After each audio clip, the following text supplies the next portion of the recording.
देख रहे हैं योर मनी, हमारा खास शो चलाते हैं हम ताकि सिखा सके आपको निवेश के गुर और ये बता सके कि निवेश करना कितना जरूरी होता है। छोटी छोटी सेविंग से आप अपने बड़े सपनों को कर सकते हैं पूरा, और ऐसे में योर मनी करता है मदद। तो पहले तो तरीका नोट कर लीजिए शो में आने का। आप ईमेल के थ्रू, व्हाट्सएप के थ्रू या सोशल मीडिया प्लेटफॉर्म्स के थ्रू कनेक्ट कर सकते हैं। हमारा ईमेल आईडी है yourmoney@nw18.com। साथ ही व्हाट्सएप नंबर है 7045220000 और फेसबुक ट्विटर पर ये शो लाइव जा रहा है, आप देख भी सकते हो। साथ ही अपने क्वेश्चंस भी हम तक पहुंचा सकते हैं। आज हम आपके सभी क्वेरीज को सॉर्ट करने के लिए रुंगटा सिक्योरिटीज के डायरेक्टर हर्षवर्धन रुंगटा हमारे साथ मौजूद हैं। मिस्टर रुंगटा, नमस्कार, स्वागत है आपका सीएनबीसी आवाज पर। और क्वेरीज लेंगे उससे पहले थोड़ी सी इन्वेस्टमेंट के गुर सीख लेते हैं और थोड़ी सी प्लानिंग की बातचीत कर लेते हैं। और आज हम बातचीत कर लेंगे अर्ली रिटायरमेंट की। अर्ली रिटायरमेंट की प्लानिंग करना कितना जरूरी है, कैसे आप ये प्लान कर सकते हैं, इस पर बातचीत करते हैं। तो आमतौर पे मिस्टर रुंगटा, रिटायरमेंट एक ऐसा सब्जेक्ट है जहां पर बहुत सारे इन्वेस्टर्स ऐसे हैं जिसको लीस्ट प्रायोरिटी पर रखते हैं, क्योंकि उनकी पहली प्रायोरिटी उनके बच्चे, बच्चों की एजुकेशन, बच्चों की शादी, घर, गाड़ी, ये तमाम सपने पूरा करना होता है। बट रिटायरमेंट प्लानिंग करना कितना इंपॉर्टेंट है और कितना अर्ली रिटायरमेंट की प्लानिंग शुरू करनी चाहिए? वेल दीपाली, आपने एक बहुत ही अच्छा टॉपिक आज पिक किया है, वो है रिटायरमेंट का। देखिए दीपाली, हमें समझना होगा कि हर इंसान एक वक्त पे जाकर रिटायर होगा। रिटायरमेंट एक डेफिनेट इवेंट है। हम ये नहीं कहते कि आप काम नहीं करना चाहते, लेकिन एक टाइम ऐसा आएगा कि कोई इंसान फिजिकली काम करने की कैपेबिलिटी में नहीं रहता, लेकिन खर्चे हमारे चलते रहते हैं। तो रिटायरमेंट क्या होता है? वो पीरियड होता है जहां पे आपकी एक्टिव इनकम बंद हो जाती है। और एक्टिव इनकम मतलब आपकी प्रोफेशनल इनकम या जो भी आप बिजनेस कर रहे हैं या काम कर रहे हैं, सैलरी है आपकी, वो बंद हो जाएगी।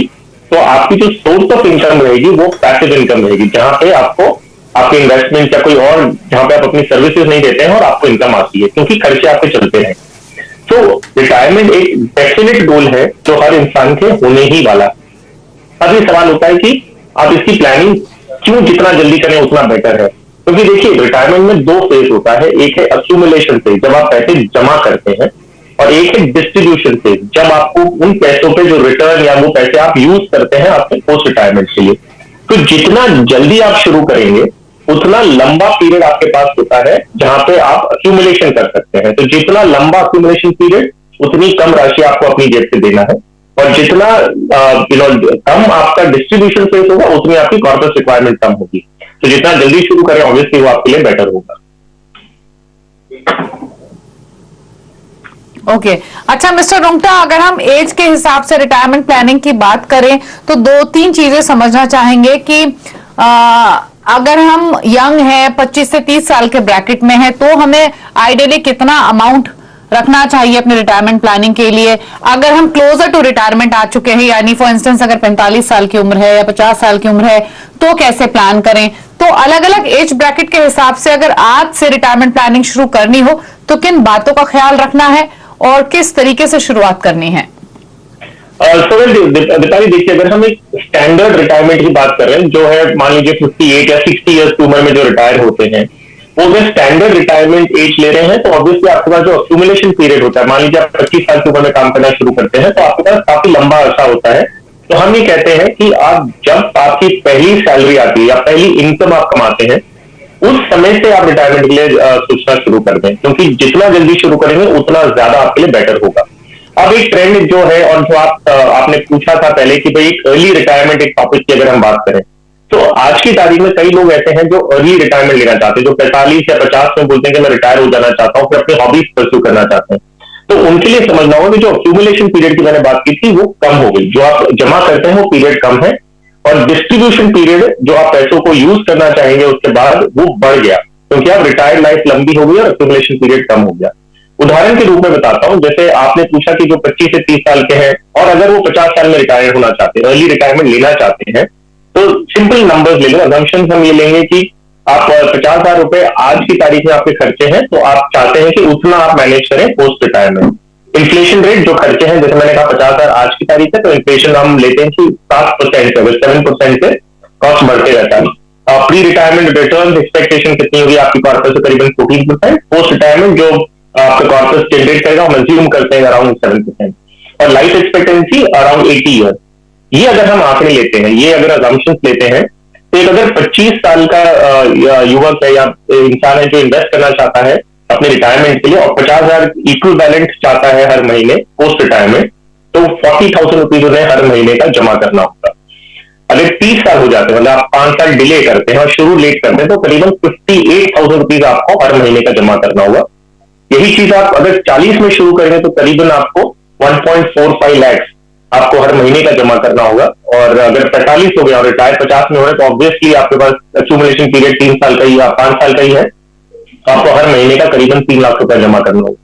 तो क्लियर है ये चार्ट से, ये टेबल से, कि जितना जल्दी शुरू करेंगे उतना ज्यादा आपको फायदा होगा और आप अच्छा एक्यूमुलेशन कर पाएंगे अपने रिटायरमेंट के लिए। ओके, चलिए, तो कई बातें आपको बताई गई हैं और अगर अभी भी कोई कंफ्यूजन है तो डेफिनेटली आप अपने क्वेश्चंस हमें भेज सकते हैं और ले सकते हैं हमारे एक्सपर्ट्स की एडवाइस। लेकिन इतना जरूर है कि जो भी लॉन्ग टर्म प्लानिंग आप करें, फिर चाहे वो रिटायरमेंट की ही प्लानिंग क्यों ना हो, उसमें इन्फ्लेशन को जरूर ध्यान में रखें, उस हिसाब से अपने गोल को डिफाइन करें और आज से, अभी से इसकी शुरुआत करें। लेकिन चलिए आगे बढ़ते हुए अब क्वेश्चंस को ले लेते हैं शो में। और पहले कॉलर हमारे साथ अमित कुमार हैं चंडीगढ़ से। अमित जी नमस्कार, स्वागत है आपका, बताइए क्या सवाल है। हाँ नमस्कार मैम। मेरी 6 SIP चल रही है मैम। एक SBI स्मॉल कैप में 5,000 जिसमें मैंने 10% स्टेप अप डाला हुआ है। Mirae asset emerging blue chip में 2500, पराग पारेख फ्लेक्सी कैप में 5,000, उसमें भी मैंने स्टेप अप का ऑप्शन डाला हुआ है। कोटक एमर्जिंग में 5,000, मिराई टैक्स सेवर और कोनेरा रोबेको टैक्स सेवर में 6,000 की मैम। तो मैंने कुछ टारगेट्स डिसाइड किए हैं मैम, हालांकि वो थोड़े कंजर्वेटिव साइड में है। तो मेरी ये जानना चाह रहा था क्या मेरे टारगेट है वो अचीव हो सकते हैं या फिर जैसे मेरे को मतलब इन्फ्लेशन को ध्यान में रखते हुए कुछ ज्यादा अमाउंट की जरूरत पड़ेगी, तो क्या मैक्सिमम इतना ही मैं कंटिन्यू रखूं तो कितना एक्यूमुलेट मेरा हो सकता है। मैं मेरा टारगेट पहला है, मेरे को 2026 में 8 लाख रिडीम करवाने पड़ेंगे, 2036 में 30 लाख प्लस मेरे को 2032 से 25 के बीच में 1.8 करोड़ और 2042 में 30 लाख। हालांकि ये मतलब थोड़ी सी राय जाननी थी। ठीक है, पूछ लेते हैं। तो इनका पोर्टफोलियो दिखा देते हैं। पहले तो आपने सुना जैसे कि मिस्टर रुंगटा, इनके पास 6 म्यूचुअल फंड्स है जिसमें टैक्स सेवर हैं 2, एक इक्विटी फंड है, एक फ्लेक्सी कैप है, एक स्मॉल कैप और एक इमर्जिंग ब्लू चिप है। और जो टोटल SIP इनकी चल रही है इस समय वो यानी इन सभी फंड्स में 2,500 से लेकर 6,000 की SIP कर रहे हैं। टारगेट्स इनके काफी सारे हैं। 2026 में इनको कार लेनी है 8 लाख, 36 में 30 लाख का घर का टारगेट है, 38 में बच्चे की पढ़ाई के लिए 2 करोड़ ऑलमोस्ट, और 2042 में बच्चे की शादी के लिए 30 लाख। तो ये है इनका पोर्टफोलियो और फिलहाल जो इनकी पोर्टफोलियो की वैल्यू है वो 2 लाख के आसपास की है। तो गोल्स काफी सारे हैं। पहले तो पोर्टफोलियो बताइए कैसा लगा इनको, फिर एक एक करके गोल पर कमेंट्स। वेल दीपाली, इनफैक्ट मैं इनके अप्रोच पे कमेंट पहले करना चाहूंगा कि इन्होंने इतनी अच्छी तरह अपनी प्लानिंग की है। इसमें जो फाइनेंशियल प्लानिंग के जो इंग्रेडिएंट्स होते हैं, जो बोलते हैं ना कि क्या बनता है एक अच्छा फाइनेंशियल प्लान, तो उस हिसाब से इनके प्लान में सारी अच्छी चीजें हैं। तो पहली बात, इनका क्लियर टाइमलाइन है हर एक गोल का, कि इन्हें कब पैसे चाहिए और कितने पैसे चाहिए। तो उन्होंने बहुत अच्छी तरह से आर्टिकुलेट कर रखा है और एक अंदाजा बना रखा है और इन्फ्लेशन को एडजस्ट करते हुए बनाया है।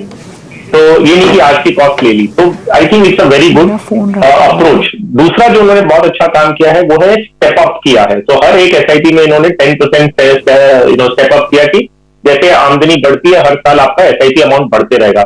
इसका बहुत बड़ा फायदा होता है आगे जाते हुए। तो this is again a very good thing. जो MS की जो इन्होंने स्कीम्स ले रखी है, जो म्यूचुअल फंड की स्कीम्स ले रखी है, वो स्कीम्स की बहुत अच्छी तरह एलोकेट किया है डिफरेंट सेगमेंट्स में। तो मुझे नहीं लगता कि इन्हें कोई भी फिलहाल बदलाव करने की जरूरत है। जहां तक बात है इनके लक्ष्यों का, जो इन्होंने 4-5 लक्ष्य बना रखे हैं, तो जो जिस तरह से इन्होंने अप्रोच किया है अपने SIPs को, जो बढ़ा रहे हैं, आई एम वेरी कॉन्फिडेंट कि इनके जो लक्ष्य हैं वो पूरे हो जाएंगे।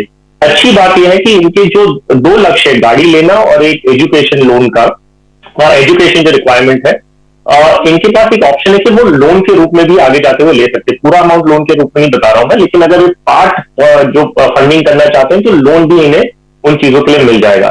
तो आई थिंक फिलहाल इन्हें कोई भी चेंज करने की जरूरत नहीं है, ये कंटिन्यू करें इसी तरह, और जैसे इनके लक्ष्य पास आते हैं तब वो इवैल्यूएट करेंगे टोटल कॉर्पस कितना इकट्ठा हुआ है।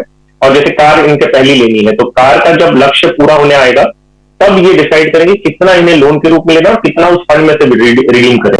तो इस तरह से वेरी कॉन्फिडेंट इनके सारे गोल्स आगे जाते हुए पूरे हो जाएंगे। तो कोई भी बदलाव करने की जरूरत नहीं है अमित जी, आप कंटिन्यू करें और इन्हीं फंड्स में बने रहें। ओके, चलिए, तो फंड्स में आप इन्वेस्टमेंट्स कंटिन्यू कीजिए। गोल आपके काफी सारे हैं, ऑलरेडी आप इन्वेस्ट कर रहे हैं, लेकिन जो स्ट्रैटेजी के साथ चल रहे हैं उसी को फॉलो कीजिए। फर्दर अपने और SIP अमाउंट इंक्रीज करते रहिए ताकि आप अपने गोल को हासिल कर सकें। कार के लिए, बच्चे के एजुकेशन के लिए आप लोन का फायदा उठा सकते हैं, ये आपके लिए सजेशन है, बट पोर्टफोलियो में कोई बदलाव आपको नहीं करने हैं। सुरेश सैनी हरियाणा से हमारे साथ हैं। सुरेश जी नमस्कार, बताइए सवाल। नमस्कार मैम, मेरा पोर्टफोलियो तो आपके पास हो गई। हेलो जी, आपकी पोर्टफोलियो की डिटेल्स हैं?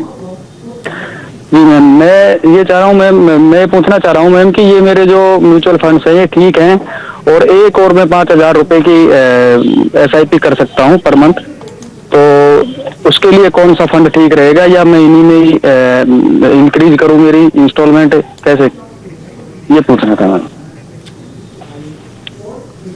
ओके, तो आपके फिलहाल मैं फंड्स बता देती हूँ। 3 फंड्स हैं, PGIM India flexi cap 5,000 per month, Parag Parikh flexi cap 5,000 per month और एक्सिस स्मॉल कैप में 5,000, एडिशनल 5,000 की SIP करना चाहते हैं तो वो किस फंड में करें और 15 साल में कितना कॉर्पस ये एक्यूमुलेट कर लेंगे, ये सजेशन इनको चाहिए।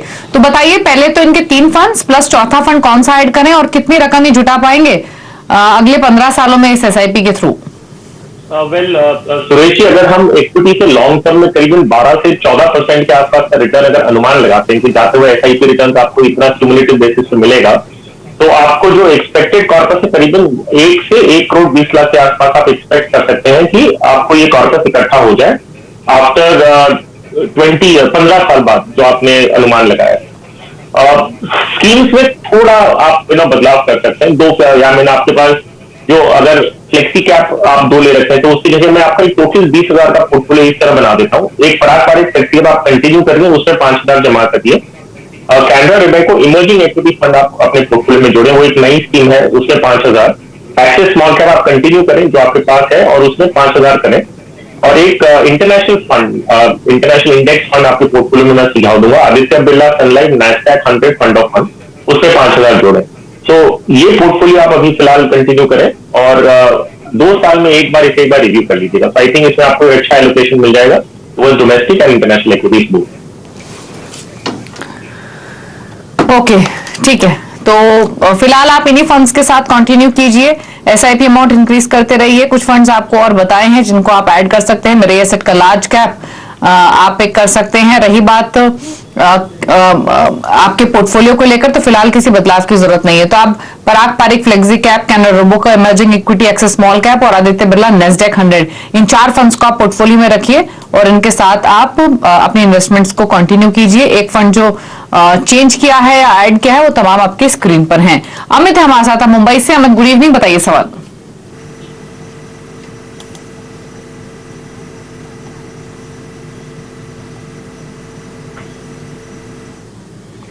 अमित, अपना सवाल पूछिए please.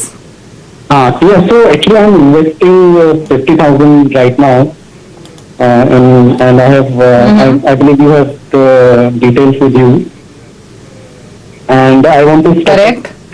and I want to invest additional 40,000 per month, and at the end of 20 years I have a target of 10 CR. So if you can suggest whether I should continue in this one or I should change something. Okay, पूछ लेते हैं क्या suggestion देते हैं आपके portfolio पर। मैं portfolio पर फिर से व्यूअर्स को भी बता देती हूँ और रिपीट भी कर देती हूँ। मिस्टर रुंगटा एक बार देख भी लेंगे। HDFC का hybrid equity, Axis mid cap, Axis blue chip, Parag Parikh flexi cap और मेरे एसेट लार्ज कैप, इन 5 फंड्स में 10,000 ईच यानी ऑलमोस्ट 50,000 की इनकी SIP है। 20 इयर्स में 10 करोड़ का टारगेट है और फिलहाल इनके जो पोर्टफोलियो की वैल्यू है वो 6 लाख रुपए है। और मिस्टर रुंगटा, ध्यान देने वाली बात यह है कि 40,000 की SIP और बढ़ाना चाहते हैं, यानी टोटल 90,000 की SIP इनकी हो जाएंगी। तो किन फंड्स में कितनी बढ़ानी है और इनका गोल क्या हासिल हो सकता है जिन्होंने तय किया है अपने लिए अगले 20 साल में 10 करोड़ का? जी हाँ दीपाली, तो अभी जो इनका एग्जिस्टिंग इन्वेस्टमेंट है प्लस ये जो 40,000 ऐड करना चाहते हैं इनके एग्जिस्टिंग एसआईपी में, टोटल 90,000 अगर ये एसआईपी हर महीने की करते हैं तो जो इनका टारगेट है 20 साल में 10 करोड़ का, वो इकट्ठा हो जाना चाहिए। I don't think there should be any problem on that part. अब अगर हम इनका पोर्टफोलियो पे नजर डालें तो बहुत लंबा टाइम होराइजन, इनके पास 20 साल का टाइम होराइजन है और इनका जो एग्जिस्टिंग पोर्टफोलियो वो बहुत बाय एंड लार्ज एक लार्ज कैप कैटेगरी में स्क्यूड है कि भाई लार्ज कैप में। ऐसा कोई बुरी बात नहीं है, लेकिन आप जब इतनी लॉन्ग टर्म के लिए इन्वेस्ट करते हैं तो आप थोड़ा आप मिड कैप या इंटरनेशनल वगैरह सब में आप एक्सपोजर ले सकते हैं। तो इनका 90,000 जो इन्वेस्टमेंट करना है उसका मैं बता दूं, आई रिटेन 3 स्कीम जो इनके पास है वो हम रिटेन करेंगे। तो मेरा ऐसे लार्ज कैप हम रिटेन करेंगे, सिर्फ एलोकेशन 20,000 कर देंगे। एक्सिस मिड कैप में 20,000, पराग पारिक फ्लेक्सी कैप में 20,000। तो ये 3 स्कीम इनके पास ऑलरेडी है, हम उनमें डबल कर रहे हैं अमाउंट को, एलोकेशन बढ़ा रहे हैं। एक 2 स्कीम्स नहीं ऐड करेंगे, Tata multi asset opportunity fund, इसमें 20,000 और पहले भी जैसे मैंने कहा कि एक इंटरनेशनल फंड जो है Aditya Birla Sun Life Nasdaq 100 fund of fund, इसमें 10,000। तो अगर आप देखेंगे तो मैं इनका जो प्रेफरेंस था कि लार्ज कैप में एलोकेशन चाहिए तो हमने वो मेंटेन किया है कि भाई लार्ज कैप में ज्यादा रहेगा, लेकिन थोड़ा हमने ऑल्टरनेट एसेट्स जैसे कमोडिटीज हो गई और इंटरनेशनल इक्विटी हमने इनके पोर्टफोलियो में ऐड किया है। तो आगे जाते हुए इनको एक थोड़ा अच्छा एक बैलेंस मिलेगा अपने पोर्टफोलियो के लिए। और ये पोर्टफोलियो जैसे मैंने कहा 1 in 2 years आप इसे रिव्यू करें, कोई भी स्कीम अगर आपको उस समय चेंज करने के ऐसे लगे तो आप उस समय अपने पोर्टफोलियो में बदलाव कर सकते हैं। ठीक है, चलिए 30 सजेशंस आपको दिए गए हैं। आप ज्यादा क्लटर्ड मत कीजिए पोर्टफोलियो को। नया पोर्टफोलियो आपका कैसा होना चाहिए, कितना अमाउंट किस फंड में डालना है वो नोट कर लीजिए, आपकी स्क्रीन पर है। मेरे एसेट लार्ज कैप में 20,000, Tata multi asset opportunity fund में 20,000, पराग पारिक फ्लेक्सी कैप में 20,000 पर मंथ, आदित्य बिरला सन लाइफ का नेस्डेक 100 फंड में 10,000 और एक्सिस मिड कैप में आप 20,000 डालिए। और इस जो आपके एसआईपी हैं इससे आप अपना टारगेट पूरा कर सकेंगे 20 ईयर्स में, लेकिन अपने पोर्टफोलियो को हर 2 साल में रिव्यू करते रहें और योर मनी आपकी मदद के लिए है ही। चलिए इसी के साथ एक ब्रेक के लिए रुक रहे हैं, ब्रेक के उस पर कुछ और क्वेश्चंस करेंगे शामिल, फिर वापस आते हैं।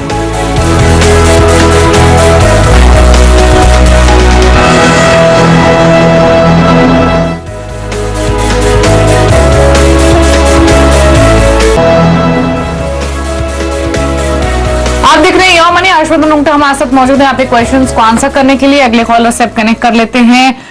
पी रवंत कुमार पश्चिम बंगाल से हमारे साथ मौजूद हैं। कुमार साहब नमस्कार, बताइए क्या सवाल है आपका, क्या जानना चाहते हैं? Hello, good evening. मेरा अभी एग्जिस्ट प्रेजेंटली मैं 5 फंड्स में है इन्वेस्टेड हूँ। Axis small cap 2,000, Axis blue chip 2,500, Parag Parikh flexi 2,500, okay, Mirae asset emerging 2,500 and investment India contra fund 1,500। तो मुझे अपना पोर्टफोलियो का रिव्यू कराना था लॉन्ग टर्म के लिए, वेल्थ क्रिएशन के लिए। मेरा एग्जिस्टिंग पोर्टफोलियो वैल्यू है अराउंड 5.5 लाख। ठीक है, तो आपका पोर्टफोलियो में Axis small cap, Axis blue chip, Parag Parikh flexi cap, investment India mid cap और मिरई एसेट इमर्जिंग, यहाँ पर 1500 से लेकर 3,000 की इनकी एसआईपी फिलहाल चल रही है। और पूछ लेते हैं इनके गोल पर राय, क्योंकि 3 करोड़ का टारगेट है 30 इयर्स के लिए। फिलहाल पोर्टफोलियो की वैल्यू 5.5 लाख है, 29 साल इनकी उम्र है। तो शुरुआत तो इन्होंने ठीक ही की है अपनी एज के हिसाब से। 5.5 लाख का कॉर्पस ऑलरेडी है और टाइम भी इनके पास काफी, क्योंकि 30 इयर्स का टाइम होराइजन है। तो पहले तो बताइए पोर्टफोलियो प्लस इनके गोल पर आपके कमेंट्स। सुमन दीपाली, ये अच्छी बात है जैसे आपने कहा कि 29 की उम्र में इनके पास ऑलरेडी एक कॉर्पस इकट्ठा हो गया 5.5 लाख रुपए का, एसआईपी कर रहे हैं अच्छी तरह, मतलब एवरीथिंग अदरवाइज इज गुड। सिर्फ कुमार साहब ये एक बात है कि अगर आप 30 साल में 3 करोड़ इकट्ठा करना चाहते हैं विद दिस अमाउंट 12,000 रुपए एसआईपी में, तो थोड़ा मुश्किल है।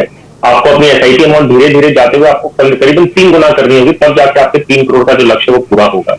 जहां तक पोर्टफोलियो की बात है, आपके पोर्टफोलियो में एलोकेशन अच्छे हैं, मुझे कोई भी उस पर ऐसी कुछ जरूरत नहीं लगती बदलाव करने की। सिर्फ एक है कि एक्सेस के आपके पास 2 स्कीम है और दोनों अच्छी स्कीम है। ऐसा नहीं है कि एक्सेस ब्लू चिप और एक्सेस स्मॉल कैप में एक अच्छा एक नहीं, दोनों अच्छी स्कीम्स है, तो उसमें वैसे कोई दिक्कत नहीं है। सिर्फ मैं ये चाहूंगा कि आपके पास इतने सारे फंड हाउसेज हैं, तो क्यों ना हम अलग अलग फंड हाउसेज की एक्सपर्टीज का फायदा लें।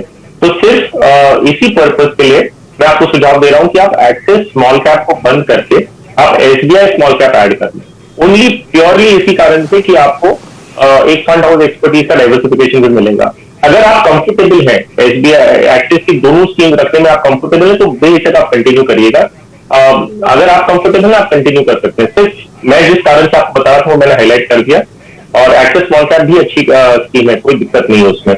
तो फंड हाउस डाइवर्सिफिकेशन आपको कंफर्टेबल है तो एक्सिस स्मॉल कैप की जगह पे आप एसबीआई स्मॉल कैप ऐड करें, और आपको अगर बदलाव नहीं करना तो आप कंटिन्यू भी कर सकते हैं। तो ये चॉइस आपकी है। ठीक है, तो चलिए पोर्टफोलियो पर आपको सलाह दी गई है। 36,000 की एसआईपी आपको करनी पड़ेगी अपने गोल को हासिल करने के लिए। थोड़े बदलाव सजेस्ट किए गए हैं। एक्सिस स्मॉल कैप से निकलिए, एसबीआई स्मॉल कैप आप कर सकते हैं ऐड।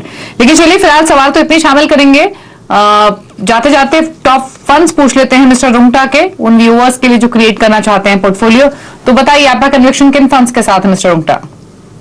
अगर दीपाली में segment wise, market segment wise के हिसाब से आपको स्कीम्स बताऊंगा। तो लार्ज कैप में हमारा मानना है कि इंडेक्स फंड, वो भी अगर आप इक्वल वेट लेते हैं तो आपको going further opportunities portfolio allocation point of view से भी अच्छा रहता है। तो Aditya Birla Nifty 50 equal weight index fund, ये लार्ज कैप कैटेगरी का हो गया।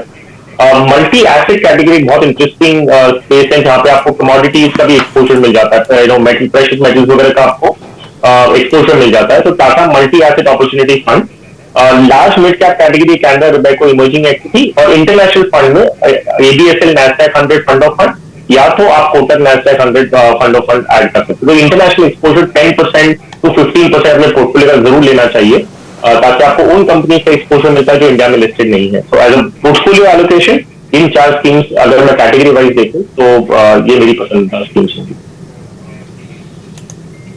ओके, चलिए शुक्रिया मिस्टर रुंगटा आने के लिए शो में और सभी क्वेरीज को भी आंसर करने के लिए। रुकें एक ब्रेक के लिए, इसी के साथ ब्रेक के उस पर भी खबरें जारी है CNBC आवाज पर। नमस्कार।